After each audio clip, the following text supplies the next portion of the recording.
मंत्री श्री अमित शाह के कर्तव्यों द्वारा आज 23 जनवरी 2021 को आयुष्मान सीएपीएफ का शुभारंभ। प्रधानमंत्री श्री नरेंद्र मोदी ने लगभग 2 वर्ष पूर्व भारत को आयुष्मान बनाने का निश्चय किया था। आज ये संकल्प करोड़ों भारतवासियों की जिंदगी का कायाकल्प कर उनके चेहरों पर मुस्कान ला रहा है। समाज की आखिरी पंक्ति में जो इंसान खड़ा है, गरीब से गरीब को इलाज मिले, स्वास्थ्य की बेहतर सुविधा मिले, गरीब की सेवा करने का मैं समझता हूं उससे बड़ा कोई कार्यक्रम नहीं हो सकता है, अभियान नहीं हो सकता है, योजना नहीं हो सकती। देश के 50 करोड़ से ज्यादा भाई बहनों को 5 लाख रुपए तक का हेल्थ एश्योरेंस देने वाली ये दुनिया की अपनी तरह की सबसे बड़ी योजना है।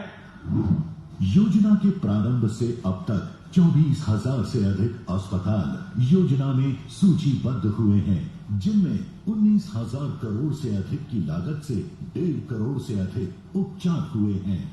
प्रधानमंत्री जी के इसी संकल्प को आगे बढ़ाते हुए आज आयुष्मान भारत योजना का विस्तार किया जा रहा है,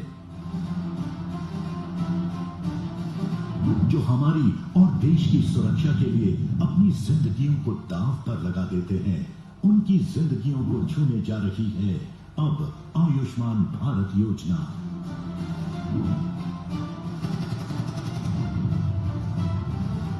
हर कोना है सुरक्षित, निडर रह रहे हम, क्योंकि डटे हैं वो ड्यूटी पर, हर सांस हर दम। आभारी है देश उनका और उनके परिवारों का। गौरवान्वित होगा देश भी ख्याल रख के इन रखवालों का। सुरक्षा की जिम्मेदारी जैसे उठाता है जवान, वैसे ही देश को स्वस्थ बना रही योजना आयुष्मान। योजना में अब शामिल होगा सीएपीएफ जवान और उनका पूरा परिवार। निजी अस्पतालों में गंभीर बीमारियों का कैशलेस उपचार, जिनसे बनता देश महान। आइए बढ़ाते हैं उनका और सम्मान। आरोग्य रहे जवान देश का, बने वो आयुष्मान। हमारा जवान आयुष्मान।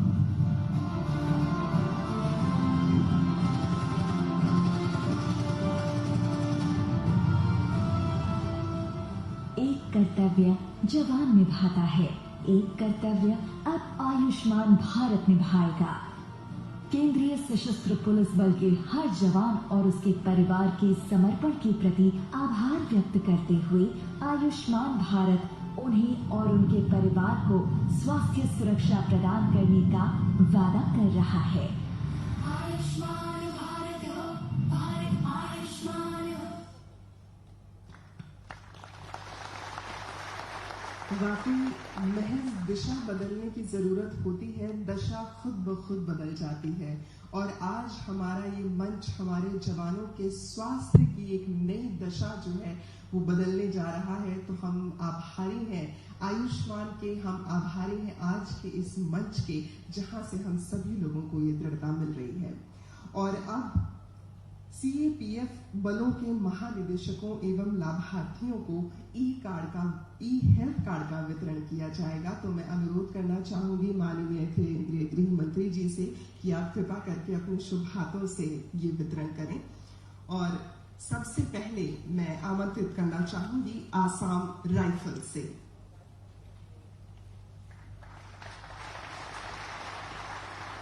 आसाम राइफल से 2IC गंगा सिंह। आप सभी की तालियों पे गड़गड़ाहट यूं ही बनी रहे। ई हेल्थ कार्ड दिया जा रहा है हमारे लाभार्थियों को।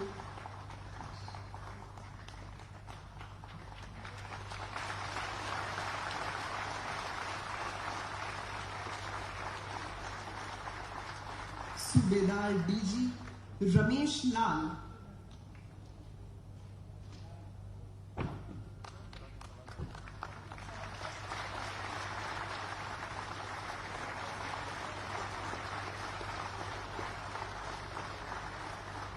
RFWGD लिपिका दौले। आप सभी की तालियों के साथ हम अभिनंदन करते हैं अपने लाभार्थियों का।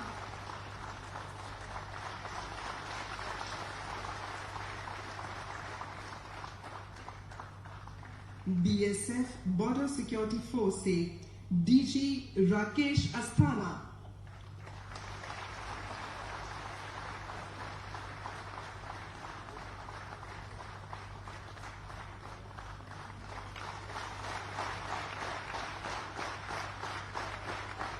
ASI सज्जन सिंह,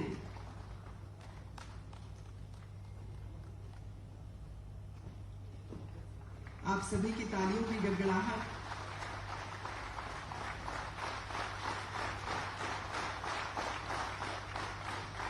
महिला कांस्टेबल पैम्पी बाशिया,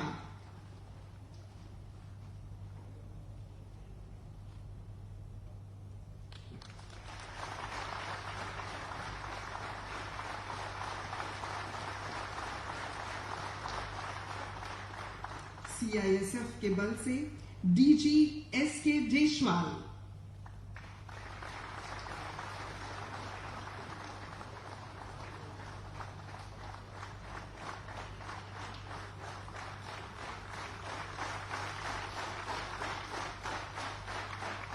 लेडी ASI भावना कुमारी,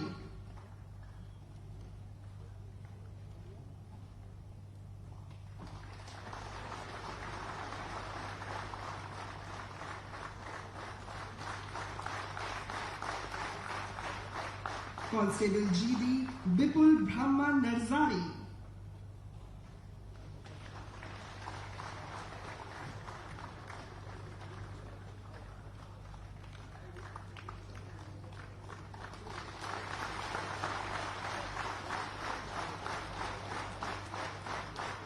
केंद्रीय रिजर्व पुलिस बल CRPF से DG doctor AP Maheshwari,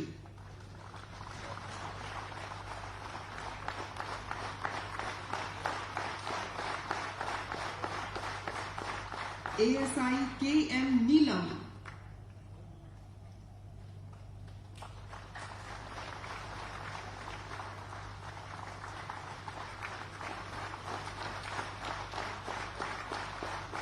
constable GD Mrinal Chaudhary,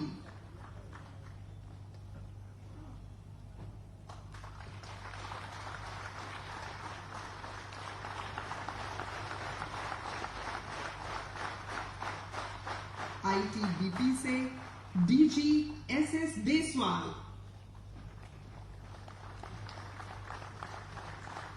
आप सभी की करतल ध्वनि बनी रहे।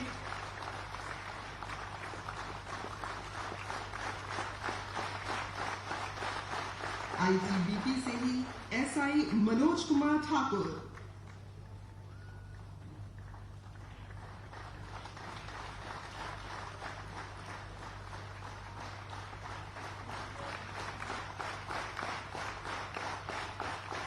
Constable Neetu Chhetri,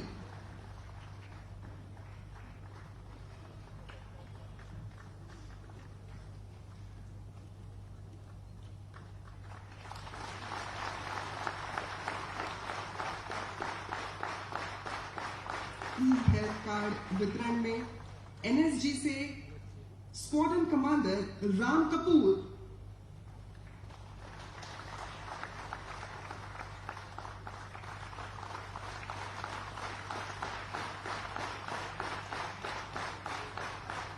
assistant commander 1 Raymond रुकली,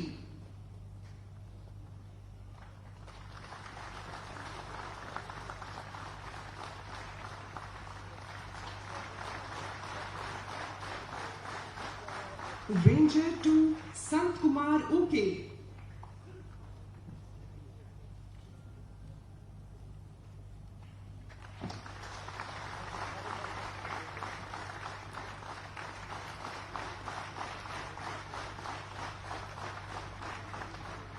SSB से director general Kumar Rajesh Chandra.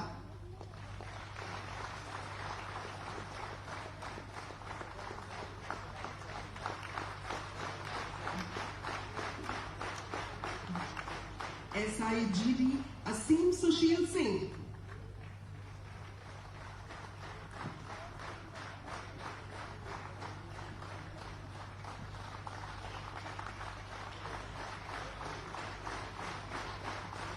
Constable GD बोनुश्री Basu मतारी।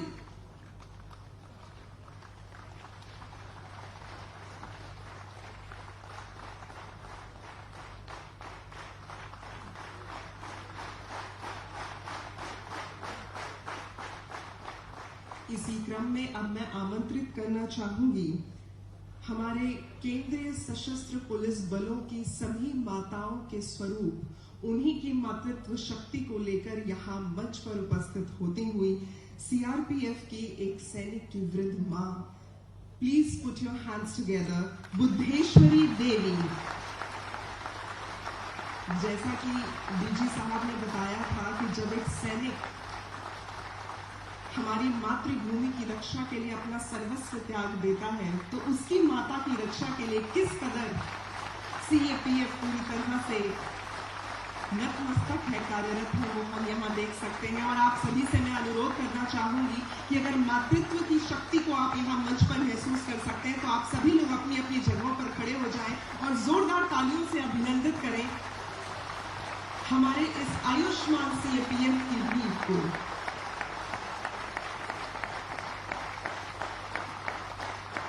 आपका बहुत बहुत धन्यवाद महोदय।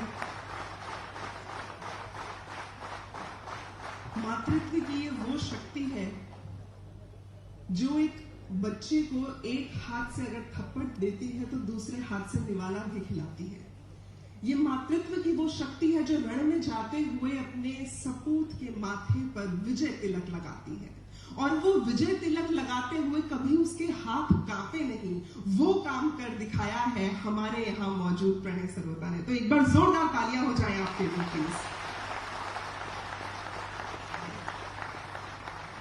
और अब आज के इस कार्य कल्याणकारी योजनाओं के विषय पर आधारित इस आयोजन की अगली कड़ी है, और वो कड़ी है सशस्त्र सीमा बल यानी SSB की कुछ कल्याणकारी परियोजनाओं का शुभारंभ। इस कार्य हेतु मैं आमंत्रित करना चाहूंगी श्री कुमार राजेश चंद्रा, महानिदेशक सशस्त्र सीमा बल को। आपसे अनुरोध है कि आप परियोजनाओं से संबंधित जो जानकारी है वो उसका संक्षिप्त विवरण दें, और तत्पश्चात माननीय गृह मंत्री महोदय से उक्त परियोजनाओं के उद्घाटन का अनुरोध करें। आप सभी लोगों की तालियों के साथ हम अभिनंदन करना चाहेंगे। माननीय श्री अमित शाह जी, केंद्रीय गृह मंत्री भारत सरकार, माननीय मुख्यमंत्री असम सरकार, केंद्रीय गृह राज्य मंत्री, स्वास्थ्य मंत्री असम सरकार, गृह सचिव भारत सरकार डॉक्टर इंदु भूषण, उपस्थित सभी वरिष्ठ अधिकारीगण, मीडिया से आए हुए प्रतिनिधि और हमारे आंतरिक सुरक्षा परिवार से जुड़े हुए सभी संगठनों के सभी बलकर्मी, मैं इस कार्यक्रम के मुख्य अतिथि माननीय केंद्रीय गृह मंत्री भारत सरकार का हार्दिक स्वागत और अभिनंदन करता हूं तथा आभार व्यक्त करता हूं कि आपने इस कल्याणकारी आयोजन के थोड़ा समय निकालकर SSB के भी परियोजनाओं के उद्घाटन का हमारा अनुरोध आपने स्वीकार किया। धन्यवाद महोदय। मैं सीधे बिना किसी औपचारिकताओं के अब आपका ध्यान 24 वाहिनी रंगिया की ओर आकर्षित करना चाहूंगा, जहां वाहिनी परिसर में 10 बिस्तर वाला एक अस्पताल बनकर तैयार है। यह अस्पताल 745 वर्ग मीटर में फैला हुआ है और इस परियोजना की कुल लागत 2 करोड़ 15 लाख रुपए है। ये अभी आप वीडियो के फीड के माध्यम से इसका अवलोकन कर पा रहे हैं। इस अस्पताल के बन जाने से अब हमारे जवानों और उनके परिवारजनों को वाहिनी के अंदर ही मूलभूत उपचार की सुविधाएं मिल पाएंगी। मैं आपसे अनुरोध करूंगा महोदय कि लाइव स्ट्रीमिंग के माध्यम से 24 वाहिनी रंगिया के इस अस्पताल का रिमोट के माध्यम से उद्घाटन करने की कृपा करें।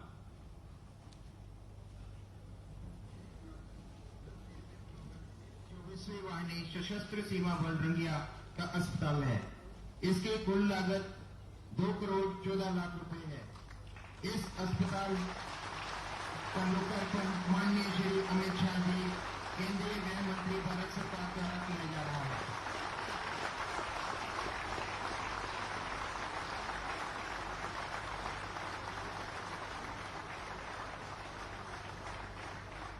महोदय, हमारी दूसरी परियोजना इसी क्षेत्र मुख्यालय रंगिया के प्रशासनिक भवन जो 1432 वर्ग मीटर में फैला है और जिस परियोजना की कुल लागत 5 करोड़ 33 लाख रुपए है, मैं उस प्रशासनिक भवन के भी उद्घाटन का आपसे अनुरोध करूंगा। इस प्रशासनिक भवन के निर्माण से यहां तैनात अधिकारियों कर्मचारियों को बेहतर कार्य वातावरण मिल पा रहा है और उससे उनके कार्य क्षमता में निश्चित तौर पे वृद्धि हो पाएगी। अब मैं आपको लाइव स्ट्रीमिंग के माध्यम से क्षेत्र मुख्यालय रंगिया के प्रशासनिक भवन का वर्चुअल टूर करा रहा हूं।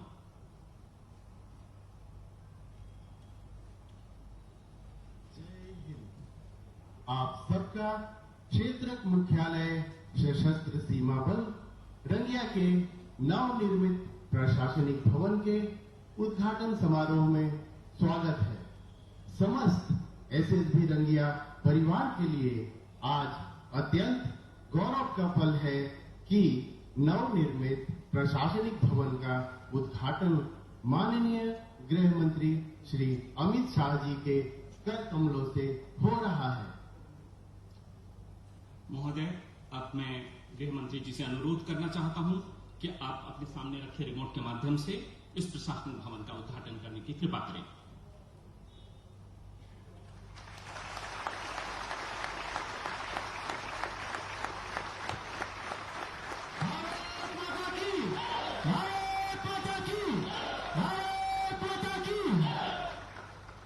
महोदय, इसके बाद हमारी तीसरी और अंतिम परियोजना जिसका उद्घाटन हम आपसे आज करा रहे हैं वो है प्रथम वाहिनी सोनापुर के 168 नवनिर्मित टाइप 2 आवासीय भवनों के उद्घाटन का।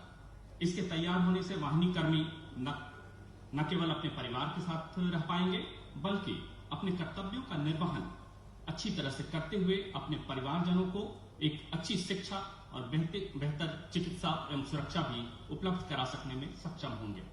वहां से यह आवासीय परिसर कुल 10,072 वर्ग मीटर में फैला हुआ है। अब मैं प्रथम वाहिनी सोनापुर में लाइव स्ट्रीमिंग के माध्यम से नवनिर्मित टाइप 2 आवासीय भवनों का आपको वर्चुअल टूर कराना चाहूंगा। प्रथम वाहिनी सोनापुर के प्रांगण में उपस्थित है। यहाँ आज माननीय गृह मंत्री श्री अमित शाह जी द्वारा 168 टाइप 2 क्वार्टर्स का उद्घाटन होना।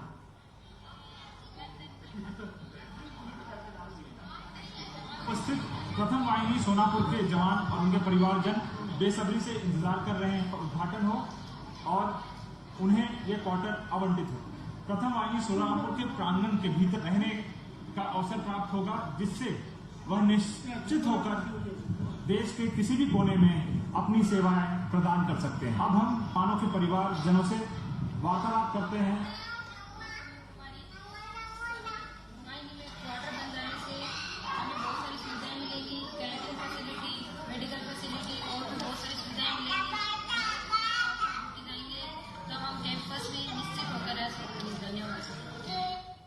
अब मैं माननीय गृह मंत्री जी से पुनः निवेदन करता हूं कि कृपया आपके हाथ में रखे हुए रिमोट्स के माध्यम से 168 टाइप 2 भवनों का उद्घाटन करने की कृपा करें।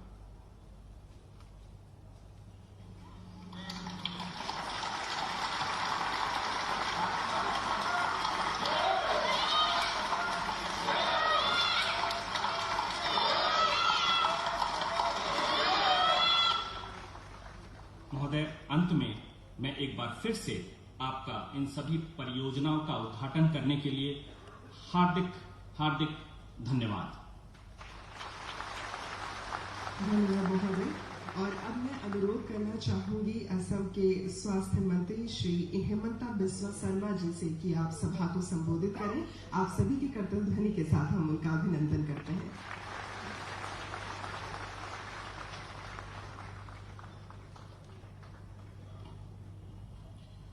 परम आदरणीय केंद्रीय गृह मंत्री श्री अमित शाह जी, असम की मुख्यमंत्री माननीय श्री सर्बानंद सोनोवाल जी, केंद्रीय गृह राज्य मंत्री श्री नित्यानंद राय जी, केंद्रीय गृह सचिव महोदय, डीजी सीआरपीएफ श्री इंदुभूषण जी, और आज का सभा में विराजमान सीएपीएफ का तमाम ऑफिसर्स और हमारा जवान।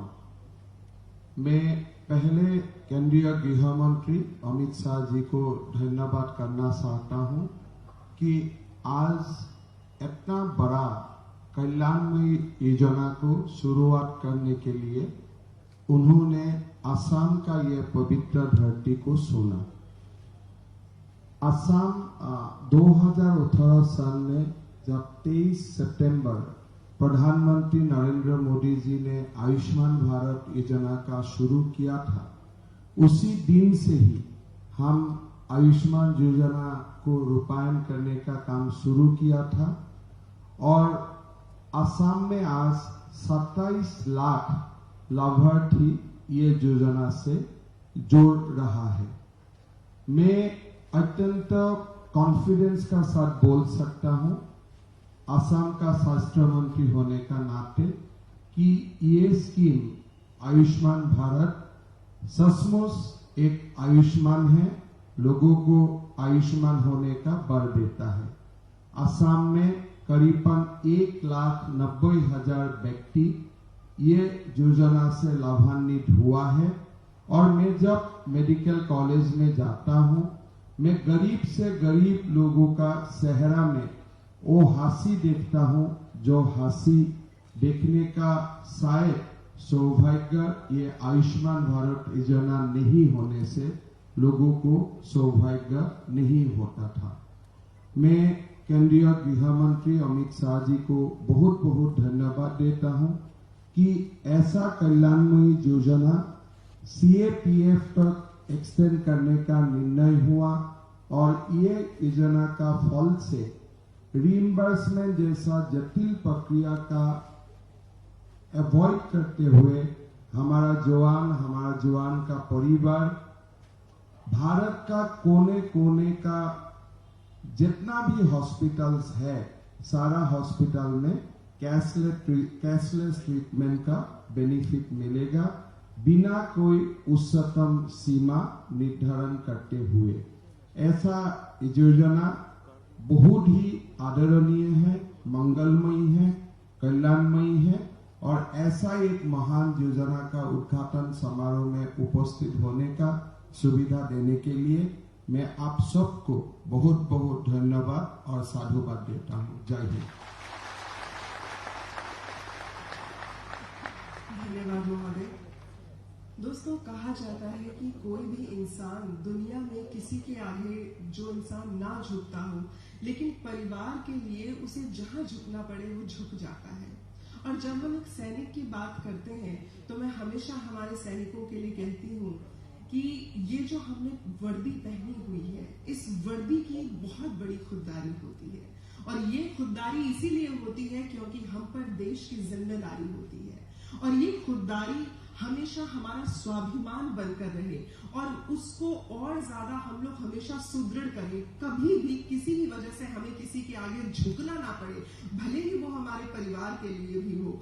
ये आज हमें इस मंच से आयुष्मान सीएपीएफ की तरफ से एक वरदान मिला है और ये वरदान हम सभी को ये बताता है कि दुनिया में चाहे कितनी भी मुसीबत आ जाए, चाहे हमारे पूरे देश को बचाने के लिए हमें अपनी जान लगानी पड़ जाए, लेकिन उसमें हम कभी भी पीछे नहीं हटेंगे क्योंकि कोई है जो हमारी परवाह भी कर रहा है।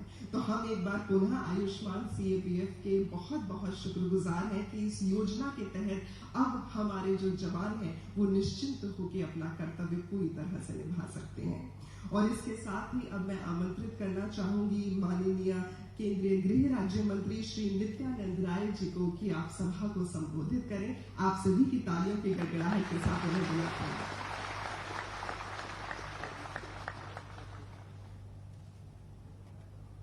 आज आयुष्मान सीएपीएफ के 3 महत्वपूर्ण इस कार्यक्रम में इस कार्यक्रम के शुभारंभ करने वाले भारत के यशस्वी गृह मंत्री आदरणीय अमित शाह जी,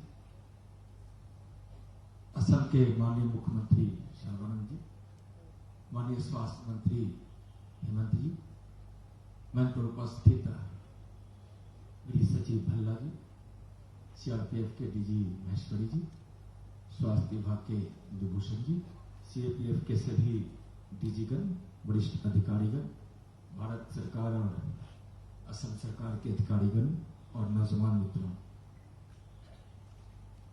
जब आदरणीय गृह मंत्री जी कार्यभार गृह मंत्रालय का संभाले तो उन्होंने देश के विभिन्न कोनों में रह रहे सीएपीएफ के अधिकारियों और जवानों के साथ विभिन्न प्रकार से संवाद करने का काम प्रारंभ किया। कई चरणों में अति महत्वपूर्ण संवाद में बिल्कुल पारिवारिक संवाद की तरह, सिर्फ आपको समझने के लिए नहीं, आपके विषय में सोचने के लिए और उसको सफल बनाने के प्रयास के लिए बहुत ही अच्छे तरीके से माननीय गृह मंत्री जी के संवाद का जो प्रतिफल आया, निश्चित रूप से आज मैं खड़ा होकर गर्व के साथ कह सकता हूं कि सीएपीएफ के अधिकारियों से लेकर जवानों की जिंदगी में कई प्रकार के सुधार और सुविधा देने के लिए अच्छे प्रयास माननीय गृह मंत्री जी के द्वारा हुआ है। और आज उसी का परिणाम है कि माननीय प्रधानमंत्री जी के द्वारा दुनिया की सबसे स्वास्थ्य के क्षेत्र में सबसे बड़ी इंश्योरेंस की योजना, यानी स्वास्थ्य के क्षेत्र की सबसे बड़ी योजना आयुष्मान भारत के अंतर्गत आज आयुष्मान सीएपीएफ भी समाहित माननीय गृह मंत्री जी ने किया है, उसका शुभारंभ किया है। इस पर हम इस अवसर पर आप सबों को हम बहुत बहुत बधाई देते हैं। और माननीय गृह मंत्री जी आपकी ही नहीं, आपके परिवार की भी चिंता करते हैं, इसका परिणाम भी आप सबों के बीच है। माननीय गृह मंत्री जी के विश्वास के रूप में सीएपीएफ है और अटूट विश्वास जो माननीय गृह मंत्री जी का है, सीएपीएफ भी उसी तत्परता और संकल्प के साथ माननीय गृह मंत्री जी और प्रधानमंत्री जी के विश्वास के लिए देश और समाज की सेवा में दिन रात लगा है। हर सफलता आपके समक्ष हो, इसी शुभकामना के साथ बहुत बहुत धन्यवाद। धन्यवाद महोदय। कहा जाता है जब भी कोई शुभ कार्य होता है तो जिस भूमि पे वो शुभ कार्य होता है वो भूमि स्वयं उस कार्य की साक्षात बन जाती है, एक ऐसी साक्ष्य बन जाती है जो इतिहास के पन्नों में दर्ज हो जाती है। और आज असम गुवाहाटी का ये क्षेत्र जो है ये पूरी तरह से हमारे आयुष्मान के इस पूरी योजना का साक्षी बना है। तो अब मैं अनुरोध करना चाहूंगी माननीय मुख्यमंत्री महोदय सर्बानंद सोनोवाल जी से कि आप हम सभी लोगों को संबोधित करें। जोरदार तालियां बजाएं के साथ।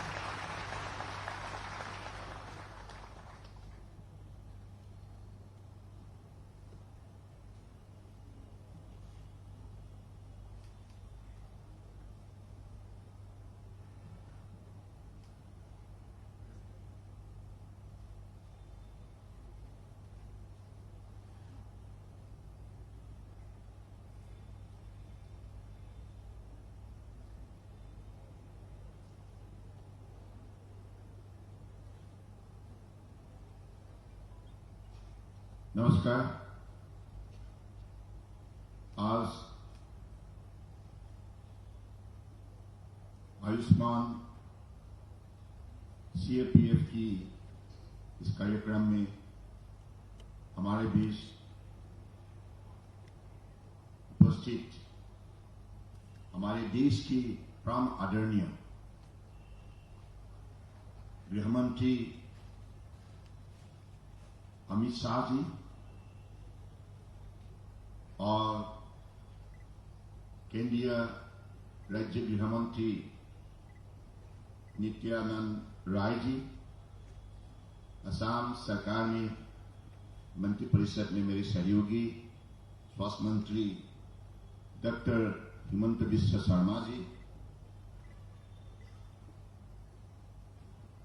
केंद्रीय गृह सचिव Ajay Kumar Bhalla ji, CEO National Health Authority doctor Indu Bhushan ji, director general CRPF Anant Prakash Maheshwari ji, और यहां आज उपस्थित सीआरपीएफ की सारे डीजी गण और उपस्थित सिपाहीगण और असम सरकार, भारत सरकार की अधिकारीगण, पत्रकार बंधु, सबसे पहले मैं असम की जनता की तरफ से हमारे परम आदरणीय गृह मंत्री अमित शाह जी को हृदय से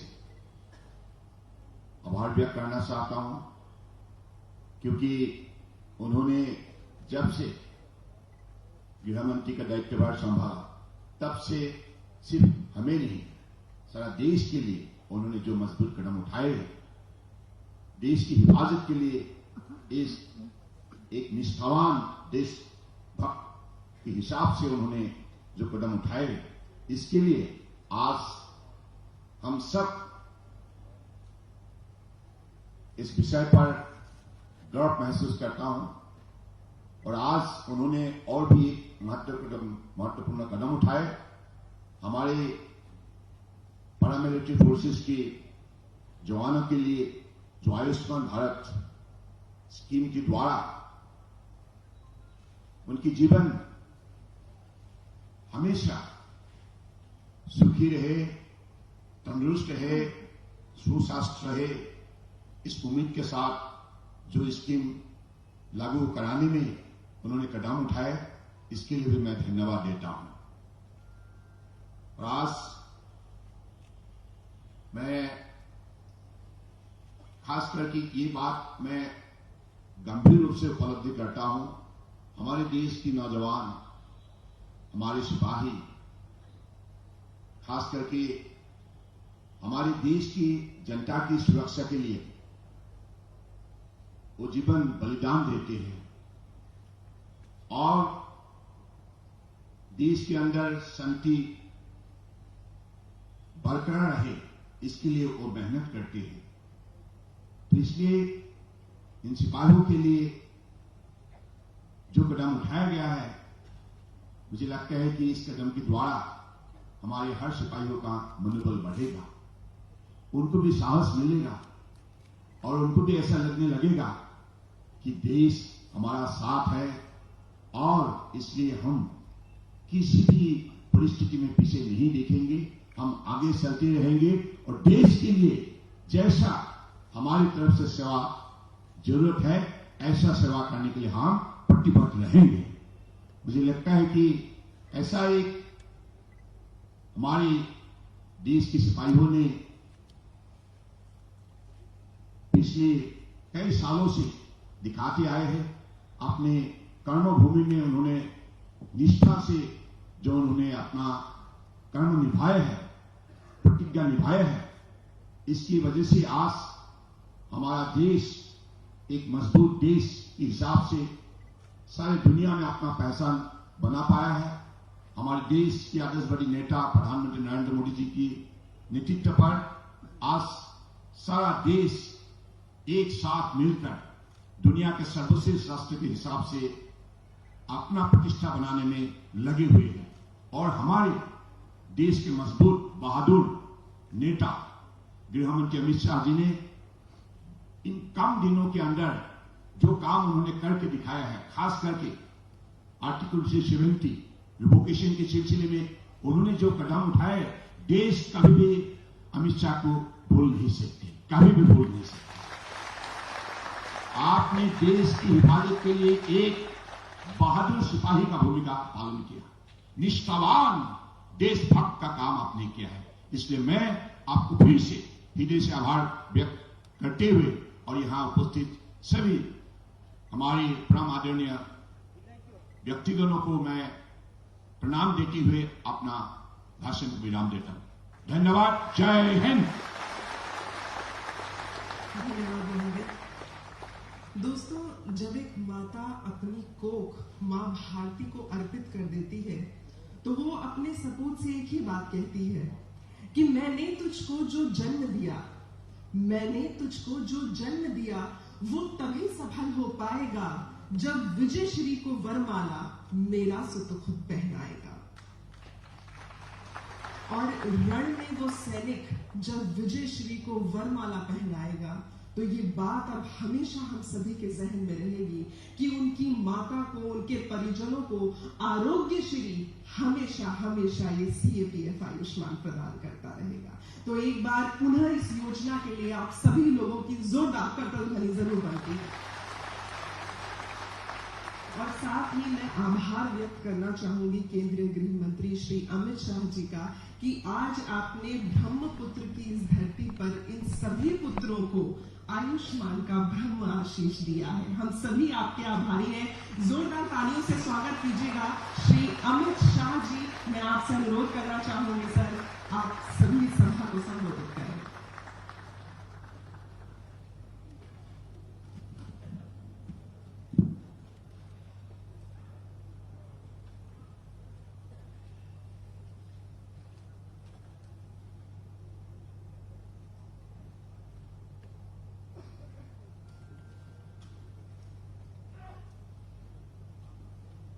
मंच पर उपस्थित असम सरकार के मुख्यमंत्री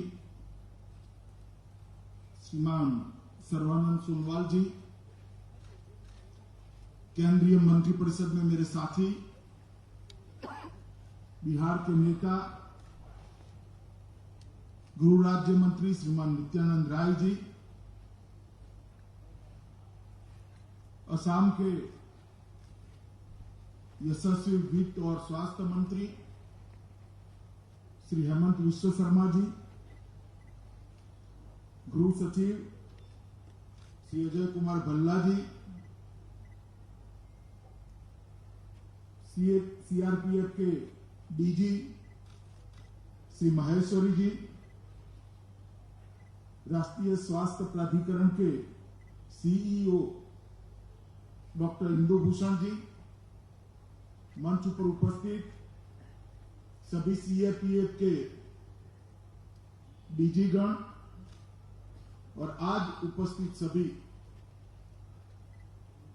देश की सुरक्षा करने वाले, अहर्निश देश को सुरक्षित रखने वाले CRPF के प्यारे जवानों, अधिकारियों, आप सभी को मैं बहुत बहुत बधाई और अभिनंदन देना चाहता हूं। मित्रों, आज पराक्रम दिवस है। आज नेताजी सुभाष चंद्र बोस का जन्मदिन और उसमें भी 125वां जन्मदिन, और देश के प्रधानमंत्री नरेंद्र मोदी जी ने तय किया है कि आज से हमेशा के लिए यह देश 23 जनवरी को पराक्रम दिवस के रूप में मनाएगा और नेताजी के पराक्रम को हमेशा कृतज्ञ भाव से श्रद्धांजलि देगा। और मुझे इस बात का भी आनंद है कि आज के ही दिन अपने पराक्रम से, पराक्रम की पराकाष्ठा से देश की सीमाओं को जो सुरक्षित रखते हैं, जिनके बलिदान और परिश्रम के और पराक्रम के कारण देश चैन की नींद सो पाता है। देश की सीमा के अंदर किसी भी व्यक्ति को कोई कठिनाई का सामना नहीं रहता। हमेशा अपना तिरंगा गगन के अंदर शान के साथ लहराता है। हमारा सार्वभौमत्व, हमारी संप्रभुता, इसकी रक्षा होती। ये सभी CRPF के पराक्रमी जवानों के स्वास्थ्य और उनके परिवारों के स्वास्थ्य के लिए आज से एक नई योजना शुरू हो रही है। इसका भी मुझे बहुत आनंद है। ये आयुष्मान सीएपीएफ योजना चालू करने के लिए आज के दिन से बेहतर दिन नहीं हो सकता, क्योंकि सुभाष बाबू एक ऐसा व्यक्तित्व था जिसको किसी ने कोई अवार्ड नहीं दिया। देश की जनता आज भी सुभाष बाबू के साथ नेताजी का सम्मान जोड़कर उनको कृतज्ञ भाव से याद करती है। एक यशस्वी तेजस्वी विद्यार्थी जो आईसीएस बने, आईसीएस बनने के बाद अंग्रेजों की नौकरी करना पसंद नहीं किया, अंग्रेजों के खिलाफ देश के स्वतंत्रता के लिए लड़ाई लड़नी पसंद की। एक कुशल प्रशासक, चाहे कलकत्ता म्युनिसिपल कॉर्पोरेशन के चीफ एग्जीक्यूटिव ऑफिसर बने या मेयर बने, उन्होंने कुशल प्रशासक के दर्शन कराए। 2 बार कांग्रेस पार्टी के अध्यक्ष बने, और जब उनको लगा कि द्वितीय विश्व युद्ध में अंग्रेज दबा हुआ है, मौका है देश के लिए, अंग्रेजों की नजर कैद से 7000 किलोमीटर के अज्ञातवास के माध्यम से दूर जाकर आजाद हिंद फौज की रचना करी। और देश में पहली बार तिरंगा फहराने का अगर सम्मान किसी को मिला है तो सुभाष बाबू को मिला है। उन्होंने उस दिन घोषणा की थी कि आज मैं आजाद भारत की धरती पर पग रहा हूं। उन्होंने नारा दिया था, तुम मुझे खून दो, मैं तुम्हें आजादी दूंगा। और ये नारा आज भी देश भर के युवाओं के अंदर चेतना और उत्साह को भरता है, राष्ट्र भक्ति और राष्ट्र के प्रति समर्थन को बढ़ावा देता है। और सुभाष बाबू के जीवन के अंदर इतने कष्ट, इतनी कठिनाइयां, स्वास्थ्य अच्छा न होने के बावजूद दूर दराज के देशों के अंदर, एक देश से दूसरे देश, दूसरे देश से तीसरे देश, अंग्रेज सत्ता जिसके लिए कहा जाता था कि इनके राज्य का सूरज कभी डूबता नहीं है, 27,000 किलोमीटर सबमरीन के माध्यम से गुजरते गुजरते गुजरते आजाद हिंद फौज की उन्होंने स्थापना करी। और वो महान व्यक्ति का आज जन्मदिन है, और उसी दिन आज सीएपीएफ आयुष्मान का शुभारंभ होने जा रहा है। और उसी पराक्रमी जवानों के लिए जो देश की सुरक्षा करते हैं, और उनके पराक्रमी मां बाप के लिए, परिवार के लिए। मुझे बहुत आनंद है इस विभाग के मंत्री के नाते कि जो जवान देश की अहर्निश चिंता करते हैं, सुरक्षा करते हैं, और सुरक्षा के लिए अपना सर्वोच्च बलिदान देते हुए क्षण भर भी नहीं झिझकते। -40 डिग्री टेम्परेचर से लेकर राजस्थान के रेगिस्तान में 45 डिग्री टेम्परेचर तक मोर्चा संभालकर डट कर रहते, कोई भी चुनौती हो उसका सामना करते। देश की आंतरिक सुरक्षा की बात हो या सीमाओं की सुरक्षा की बात हो, सीएपीएफ ने जवानों ने एक उज्जवल इतिहास की निर्मित ये देश के आजाद होने के बाद प्रस्तुत की है। और पूरा देश आप लोगों को सम्मान के साथ देख रहा है, आपकी वीरता, आपके समर्पण और आपके बलिदानों को सैल्यूट करता है।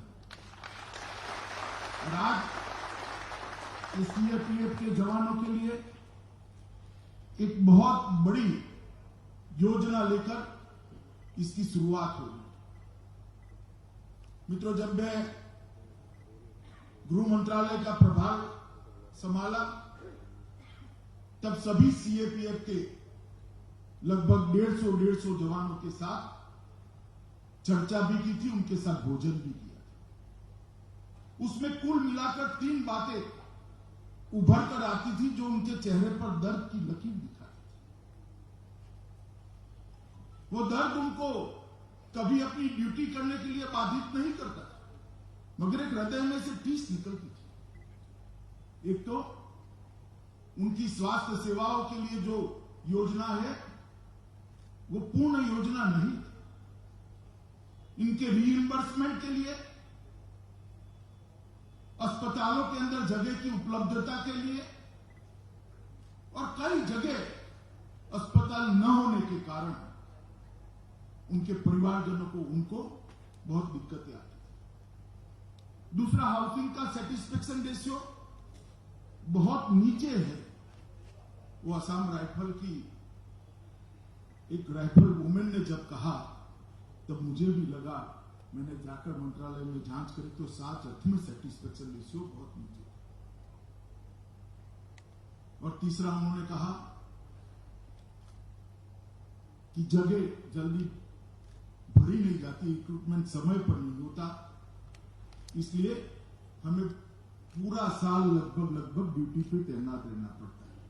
हम हमारे परिवार के साथ नहीं रह सकते, इससे परिवार में भी तनाव बढ़ता है, इसमें हमारा भी मानसिक तनाव बढ़ता है, ड्यूटी करने में दिक्कत आती है। और जब ये बात वो बता रहे थे तो वो कंप्लेन नहीं कर रहे थे, मुझे बहुत उकसा कर उनको पूछना पड़ता था, तब जाकर वो बोल रहे थे। ये तीनों बातों को भारत सरकार ने, गृह मंत्रालय ने सुधारने का निर्णय उसी दिन कर दिया था जब जवानों के साथ मेरा संवाद हो रहा था। क्योंकि मैं मानता हूं कि जो जवान सरहद पर, सीमा पर अपना सर्वोच्च और न्यौछावर करता है, कम से कम उसको उसके परिवार की चिंता नहीं होनी चाहिए। वो हम सब की जिम्मेदारी है, भारत सरकार की जिम्मेदारी है कि उनके परिवार की ओर से वो निश्चिंत होकर मां भारती की सेवा में वहां डटे रहे। ये जिम्मेदारी उन पर नहीं होनी चाहिए। और इसीलिए जब सीएपीएफ के अंदर हर सीएपीएफ के लिए रिव्यू की मीटिंगें हुई, तब ये योजना का विचार हुआ। और मुझे कहते हुए आनंद है कि प्रधानमंत्री जी ने जो योजना बनाई है, आयुष्मान भारत योजना, इसका ही एक एक्सटेंशन आज सीएपीएफ आयुष्मान के नाम से सभी सीएपीएफ के कर्मचारी और उनके परिवारजनों के लिए आयुष्मान। डॉक्टर इंदु भूषण ने बहुत डिटेल में बात बताई, मगर उन्होंने बहुत क्लमजी तरीके से बताई है। मैं उसको थोड़े सरल तरीके से आपके सामने रखना चाहता हूं। प्रधानमंत्री जी जब देश के प्रधानमंत्री बने, तब ढेर सारी समस्याओं को उन्होंने हल करने की शुरुआत की। कई लोगों ने पहले स्टेटमेंट किए थे कि खजाने पर सबसे पहला अधिकार किसका है। प्रधानमंत्री जी ने एक स्पष्ट कर दिया, खजाने पर सबसे पहला अधिकार देश के गरीब का है। और 60 करोड़ गरीबों के लिए बैंक अकाउंट देना, उनके घर में गैस का सिलेंडर देना, पूरा घर देना, घर में शौचालय देना, घर में बिजली पहुंचाना और स्वास्थ्य सेवाओं के लिए प्रधानमंत्री आयुष्मान भारत योजना का शुभारंभ करना। ये प्रधानमंत्री आयुष्मान भारत योजना आज लगभग 2 करोड़ लोगों के स्वास्थ्य को अच्छा कर चुकी है और देश के 60 करोड़ से ज्यादा गरीबों को 5 लाख तक की सीमा में कोई भी गंभीर बीमारी का इलाज करना है तो आज उसको चिंता करने की जरूरत नहीं है। मित्रों, मेरे मध्य क्षेत्र के अंदर मैंने देखा है कि एक माता जब इंस्टीट्यूशनलाइज डिलीवरी कर घर जाती है तो उसको 250 रुपया घर जाने का भी इस योजना के तहत देने में आते हैं। तो बहुत बड़ा कदम प्रधानमंत्री जी ने उठाया, जिससे देश के 60 करोड़ गरीबों के जीवन में स्वास्थ्य के बारे में चिंता ही नहीं है। और कैशलेस सिस्टम है, आप कार्ड दे दीजिए, वो स्वैप कर लेंगे, आप चले जाइए, आपको कोई चिंता करने की जरूरत। और उसी का मॉडल अपनाते हुए गृह विभाग ने एक प्रधानमंत्री आयुष्मान भारत योजना का एक एक्सटेंशन सीएपीएफ आयुष्मान की आज शुरुआत की। इसके तहत लगभग 10 लाख सीएपीएफ के जवान और अधिकारी और 50 लाख के आसपास कुल मिलाकर उनके परिवार परिजन, ये 50 लाख लोगों को कहीं पर भी देश के अंदर 24,000 अस्पताल के अंदर आप सिर्फ कार्ड लेकर उसको स्वैप कर आप आपके परिजनों का इलाज करा सकते हो। घर में बूढ़ी मां है, बीमार पड़ जाए तो आपको चिंता मत करिए, ये कार्ड कोई भी जाकर स्वैप करा लेगा, नजदीक के अस्पतालों में इसका इलाज होगा। 24,000 अस्पतालों में से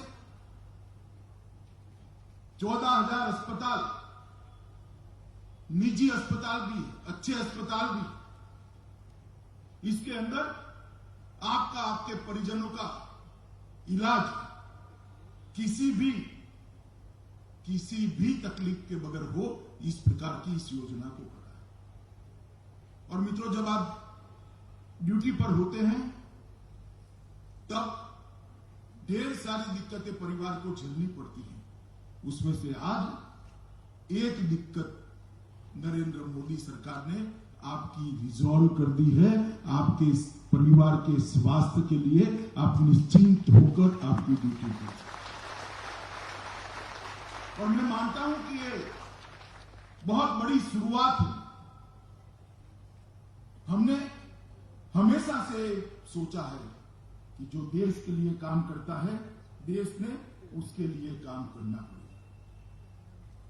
और मैं मानता हूं कि ये नरेंद्र मोदी सरकार की, प्रधानमंत्री जी की बहुत बड़ी भेंट है हमारे सीएपीएफ के जवानों को। मित्रों, सैटिस्फैक्शन रेशियो के लिए हमने बहुत बड़ा अभियान उठाया है।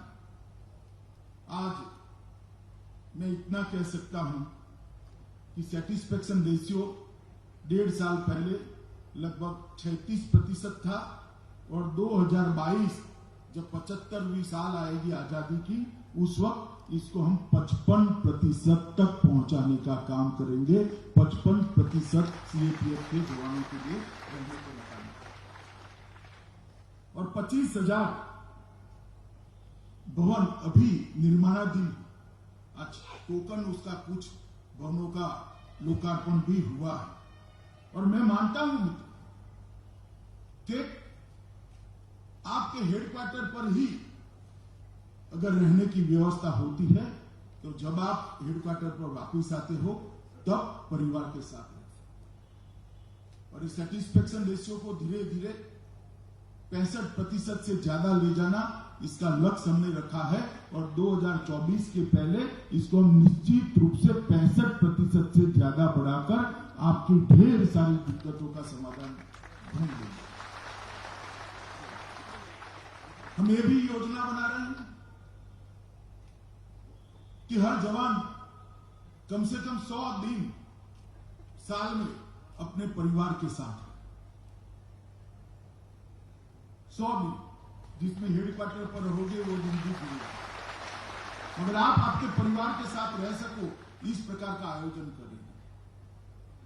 अभी कल ही एग्जामिनेशन का रिजल्ट आया है। 50,000 से ज्यादा जवान अब नफरी के अंदर जुड़ जाएंगे, और 50,000 जुड़ने की तैयारी हमने साइमल्टेनियसली चालू कर दी है। और अब प्लानिंग कर रहे हैं कि 5 साल की भर्ती का जो रिटायरमेंट का चक्र होता है, उससे पूरा प्लानिंग कर एक जवान जाएगा, शायद उसी दिन दूसरा जवान इसको रिप्लेस करेगा, ट्रेनिंग के साथ वो तैयार होगा। इस प्रकार का एक महत्वाकांक्षी कार्यक्रम तभी यह संभव कि 100 दिन आप आपके परिवार के साथ रह पाओ। तभी यह संभव है कि आपके परिवार का भी तनाव कम हो, आपका भी मानसिक तनाव कम हो, और सीमा पर निश्चित होकर आप आपकी ड्यूटी कर पाओ। इस प्रकार की व्यवस्था गृह मंत्रालय बनाने के लिए आगे बढ़ रहा है। मित्रों, ये जो आयुष्मान सीएपीएफ शुरू हुई आज मई तक, 1 मई के पहले हम इसको कंप्लीटली देश के सभी जवानों के लिए लागू कर इस प्रोजेक्ट को पूरा कर देंगे। और 1 मई के दिन प्रधानमंत्री जी के वरद हस्तों से पूरे सीएपीएफ का आयुष्मान कवच देश के सामने और सीएपीएफ के जवानों को लोकार्पण करने का काम भी हम 1 मई के पहले पूरा करेंगे। इस प्रकार का एक टाइम बाउंड कार्यक्रम बनाया गया है। और मित्रों, मैं यहां से जाकर इसमें शुरुआती दिक्कतें जो आती हैं, वो शुरुआती दिक्कतों को निराकरण के लिए हम एक एजेंसी भी हायर करने वाले हैं, जिस नंबर पर आप कंप्लेन कर पाओगे और धीरे धीरे धीरे इसकी सारी कंप्लेन का निपटारा करते हुए इसको एक संपूर्ण योजना, कंप्लीट प्रोग्राम बनाने का हम प्रयास करेंगे। क्योंकि मैं जानता हूं टीचिंग प्रॉब्लम आते हैं, टीचिंग प्रॉब्लम के निपटारे की अगर व्यवस्था नहीं करते हैं तो वो योजनाएं सफल नहीं होती अपने उद्देश्यों की प्राप्ति में। मगर टीचिंग प्रॉब्लम का निपटारे का साथ में ही विचार कर लेते हैं तो योजनाएं कभी विफल नहीं जाती। और इसलिए जो प्रॉब्लम आए इसको बताने से आपने नहीं झिझकना चाहिए, और ढेर सारे अस्पतालों के अंदर जब आप जाओगे तब आपको अच्छी आवभगत मिले, इस प्रकार की हम पूरी चिंता करेंगे। मित्रों, जब 24,000 कर्म अस्पतालों से आप जुड़ने वाले हो, तब एक बात और बताना चाहता हूं। सभी सीएपीएफ के कर्मचारियों को और उनके परिवारजनों को एक हेल्थ कार्ड भी दिया जाएगा, और हर साल सीएपीएफ के कर्मचारियों का स्वास्थ्य परीक्षण होगा, और हर तीसरे साल इनके सभी परिजनों की स्वास्थ्य की भी चिंता हम करने वाले हैं। और आपका हेल्थ कार्ड कहीं पर भी लेकर जाओगे तो आपके हेल्थ के बारे में जितनी भी जानकारियां हैं वो सीधी अस्पताल के कंप्यूटर पर डाउनलोड हो जाएगी। इसके अंदर पहले आपके परिजनों ने जहां पर इलाज कराया है वो डॉक्टर की अंतिम टिप्पणियां भी अंकित होगी, जिससे वो इसके कंटिन्यूएशन में अगर दूसरे अस्पताल में गए हो तो काम कर पाए। इस प्रकार का डिटेल प्लानिंग गृह विभाग ने सीएपीएफ कर्मचारियों के लिए किया है, सीएपीएफ के अधिकारियों के लिए किया है।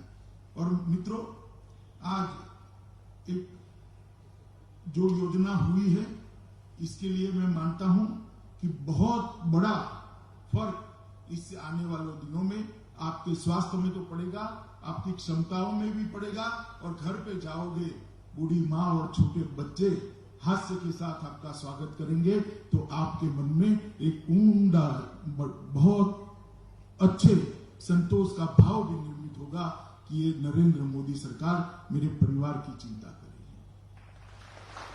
मित्रों, कोरोना की लड़ाई के अंदर ये 2020 का साल समग्र दुनिया और मानव जात के लिए बहुत चैलेंजेस लाने वाला साल रहा। शायद इतना बड़ा संकट मानव जात पर कभी आया होगा।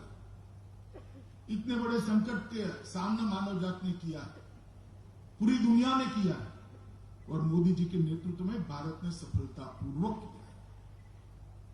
ढेर सारे संशय शुरुआती समय में उठाए जाते थे कि 130 करोड़ की आबादी वाला देश और हमारी स्वास्थ्य सुविधाओं को 2M दर्जे की माना जाता है,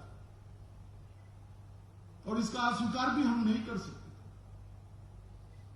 मगर जब प्रधानमंत्री जी के नेतृत्व में हमने कुछ प्रिकॉशनरी कदम उठाए, समय पर लॉकडाउन किया, पूरी जनता को इसके सामने लड़ने के लिए अलग अलग प्रकार के कार्यक्रम किए गए, जनता कर्फ्यू का ऐलान किया, दिया जलाकर प्रार्थना करने का ऐलान किया, घंटी बजाकर जागृति का ऐलान किया, और सभी कोरोना वॉरियर्स को सैल्यूट करने का कार्यक्रम करा।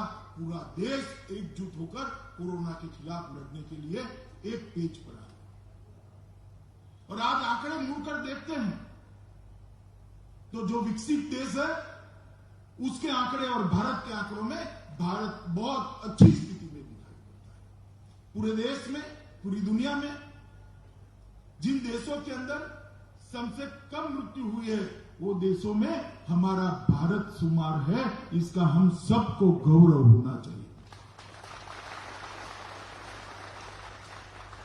आज सबसे कम लोग अस्पताल में हैं, उन देशों की सूची में भी भारत शुमार है।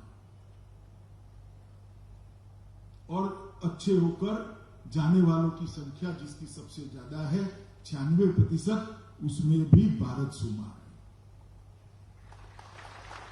और कोरोना आने से पहले हम मास्क भी नहीं बना सकते थे, पीपीई किट भी नहीं बना सकते थे, वेंटिलेटर भी नहीं बना सकते थे। आज मैं यहां गौरव के साथ कहता हूं, पूरी दुनिया को मास्क, पीपीई किट और वेंटिलेटर देने की क्षमता हमारे उद्योग जगत ने बनाई है और दुनिया में है। ये लड़ाई हम क्यों लड़ पाए? ये लड़ाई इसलिए लड़ पाए कि दुनिया भर में कोरोना के खिलाफ सरकारें लड़ी और भारत के अंदर कोरोना के खिलाफ प्रधानमंत्री जी के नेतृत्व में सरकार तो लड़ी ही, राज्य सरकारें भी लड़ी, साथ में 130 करोड़ की आबादी भी कोरोना के खिलाफ लड़ाई लड़ी। इसका परिणाम है कि ये सफलता। और हमारे सीएपीएफ के जवान, पुलिस के जवान कोरोना के खिलाफ लड़ाई में प्रथम पंक्ति में पाए गए। चाहे लॉकडाउन की अनुपालना करानी, चाहे कोई बीमार को अस्पताल पहुंचाना हो, चाहे लॉकडाउन तोड़ने वालों को विनय से अपने घर वापस भेजना हो, चाहे एयरपोर्ट पर सुचारू व्यवस्था करनी हो, चाहे अस्पतालों की सुरक्षा करनी हो, कहीं भर भी पुलिस और सीएपीएफ के जवानों ने पीछे मुड़कर नहीं देखा। और पुलिस और सीएपीएफ के कई जवान संक्रमित भी हुए और उन्होंने अपनी जान भी गंवाई। परंतु ये लड़ाई में इन्होंने स्वास्थ्य कर्मियों के साथ, डॉक्टरों के साथ कंधे से कंधा मिलाकर कोरोना के खिलाफ लड़ाई लड़ी। मैं आज इस मंच से देश भर के पुलिसकर्मी और हमारे सीएपीएफ के जवानों को बहुत बहुत बधाई देता हूं कि आप लोगों ने ये लड़ाई में बहुत सफल हुई। और इसीलिए जब वैक्सीनेशन की शुरुआत हुई, टीकाकरण की शुरुआत हुई, हमारे ही देश के वैज्ञानिकों ने 2 टीके बनाए और 2 मेड इन इंडिया टीके आज विश्व में सबसे उपयुक्त टीके माने जाते हैं। इसके वैक्सीनेशन की शुरुआत हुई तो पहले जिनको सबसे पहले वैक्सीन देना है उसमें स्वास्थ्य कर्मियों के बाद सीधा नंबर हमारे पुलिसकर्मी और सीएपीएफ जवानों का रखा गया है। आप लोगों को सबसे पहली लिस्ट में। और विश्व का सबसे बड़ा वैक्सीनेशन का प्रोग्राम आज मोदी जी के नेतृत्व में शुरू हुआ है और स्पीड भी अब चौथे 5वें दिन बहुत गति पकड़ी है और धीरे धीरे गति बढ़ती ही जाएगी।